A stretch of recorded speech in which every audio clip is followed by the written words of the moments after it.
Un tournoi de tennis avec sur le terrain quelques pointures mondiales. Ça se passe à Géronsard et les joueurs évoluent en chaise roulante.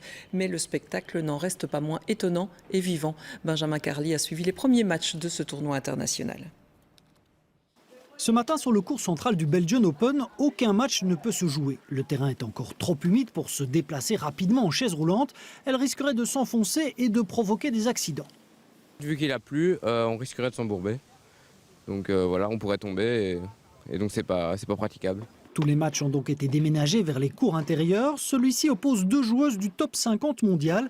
Un match facilement gagné par l'Australienne qui est venue jusqu'en Belgique expressément pour ce tournoi. C'est un tournoi important pour moi car je dois améliorer mon classement avant les Jeux paralympiques. Et ce tournoi est très bien coté et rapporte pas mal de points. J'espère que je vais bien performer. Car le tournoi Namuroa fait partie des meilleurs au monde, il y a plus de 28 000 $ de prix à remporter. Au fil des ans, c'est même devenu la compétition belge la plus importante en handisport.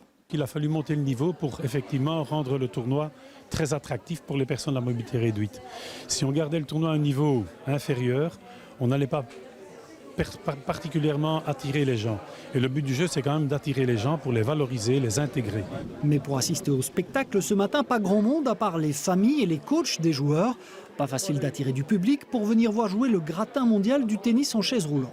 Les gens ont cette image un peu négative en disant ce sont des personnes handicapées dans un fauteuil qui essaient de faire du sport. Mais non, ce sont des athlètes de haut niveau qui vont vous offrir un spectacle exceptionnel tout au long de la semaine. Pourtant, la Belgique compte quelques pointures dans le domaine. Ce Brabançon est numéro 3 mondial de la discipline et il espère enfin remporter un tournoi sur ses terres.